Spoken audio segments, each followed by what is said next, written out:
આ ખેડૂતોનું આંદોલન એ વિપક્ષ માટે કદાચ રાજનીતિનું સાધન હશે, પરંતુ અમારા માટે ખેડૂતો એ ખેડૂતો છે અને જ્યારે આખા ખેડૂત આંદોલન અને ખેડૂતોના પ્રશ્નોને લઈને જ્યારે નિર્ણય થશે ત્યારે સામેથી તમને બોલાવીને અમે જાણ કરીશું।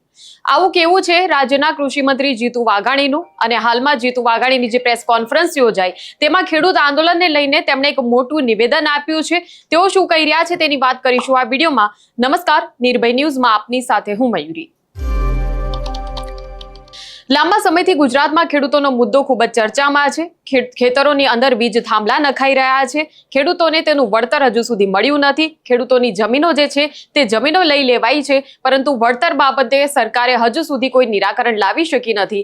ત્યારે કેબિનેટ બેઠક આજે યોજાઈ હતી અને કેબિનેટ બેઠકની અંદર ખેડૂતોના આંદોલન મુદ્દે ચર્ચા વિચારણા થઈ છે અને આગામી સમયમાં હવે સરકાર જે છે આ મામલે શું નિરાકરણ લાવે છે તેને લઈને મોટી જાહેરાત આજે કરવામાં આવશે।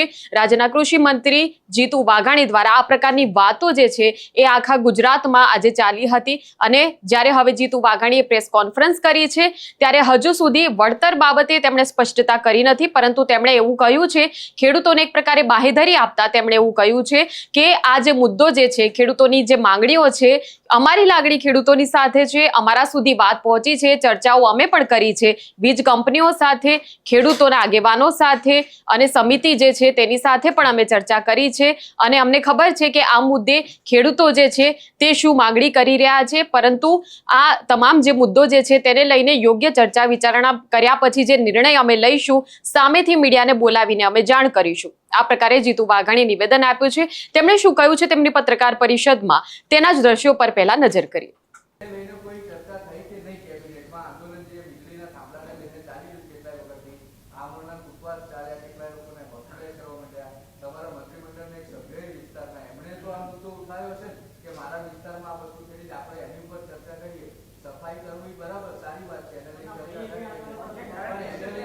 કોની સાથે થઈ એ હું આજે આપને નથી કહેવા માંગતો, બાકી તમામ લોકો સાથે ચર્ચાઓ થઈ છે।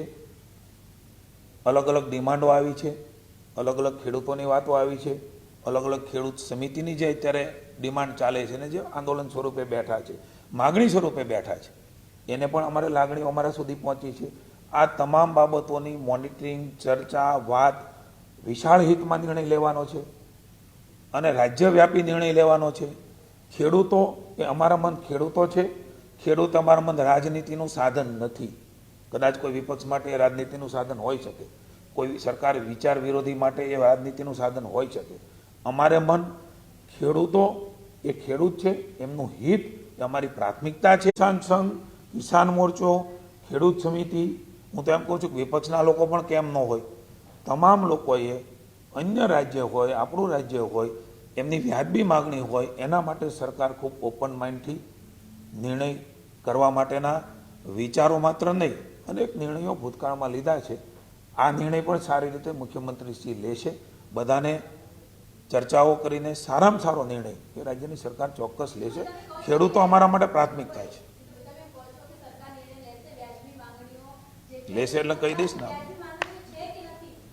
તમને જે નિર્ણય કરશું સારો નિર્ણય કરીશું। ખેડૂતોને પણ વિનંતી કરું છું, અમારા મન ખેડૂતો એ ખેડૂત છે, ખેડૂત છે એ રાજનીતિનું સાધન નથી। ખેડૂત માટે જે કંઈ કરવું ઘટે રાજ્યની સરકાર સારી રીતે કરશે ને આપને જાણ કરીશ। આપે મનમાં નક્કી કર્યો કે અત્યારે નિર્ણય કર્યો તો નિર્ણયની જે પ્રક્રિયાઓ છે એ પ્રક્રિયાથી તમને બોલાવી અને રાજ્યવ્યાપી, આ કોઈ ખાનગી વાત નથી।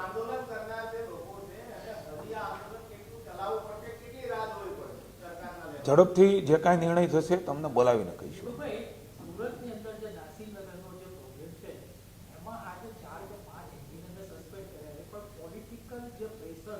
કરવા માટે સરકારની તૈયારીઓ હોય છે અને કરતી હોય છે।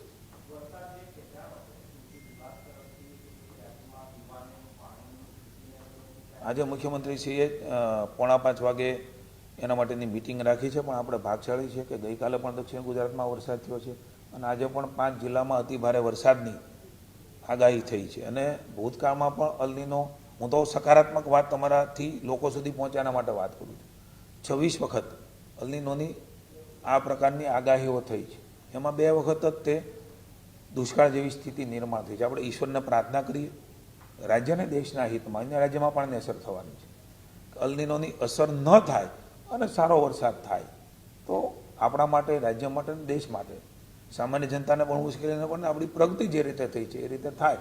આપણે ઈચ્છીએ કે ભૂતકાળમાં તો જે રીતે તમે જોયું કે હજુ સુધી વળતર બાબતે કોઈ સ્પષ્ટતા તેમણે કરી નથી, પરંતુ વિપક્ષ પર તેમણે આકરા પ્રહારો કર્યા. તેમણે કહ્યું કે ખેડૂતોનું જે આંદોલન છે તે વિપક્ષ માટે રાજનીતિનું એક સાધન બની ચૂક્યું છે, પરંતુ અમે જે ખેડૂતોનો મુદ્દો છે તેને લઈને ચર્ચા કરી રહ્યા છે અને આગામી સમયમાં આ મામલે યોગ્ય નિર્ણય જે છે તે અમે લેવાના છે. તો ઘણા સમયથી જ્યારે ધારાસભ્યો અને મંત્રીઓ જે છે તેઓ પણ એવું કહી રહ્યા હતા, જેટલા પણ મોરબીનું જેતપર જે હોય અને સુરેન્દ્રનગરનું જે કોંડ હોય તે જે મંત્રીઓ અને ધારાસભ્યોના મત વિસ્તારમાં છે, જેમ કે કાંતિ અમૃતિયા છે, પ્રકાશ વરમોરા છે, તમામ એવું કહી ચૂક્યા છે કે સરકારને અમે પણ રજૂઆત કરી છે અને આ વાતને લઈને હવે જીતુ વાઘાણીએ પણ એવું જ કહ્યું કે અમારા સુધી વાત પહોંચી છે, આ મુદ્દાનો અમને ખ્યાલ છે, પરંતુ નિર્ણય હજુ સુધી લેવાયો નથી.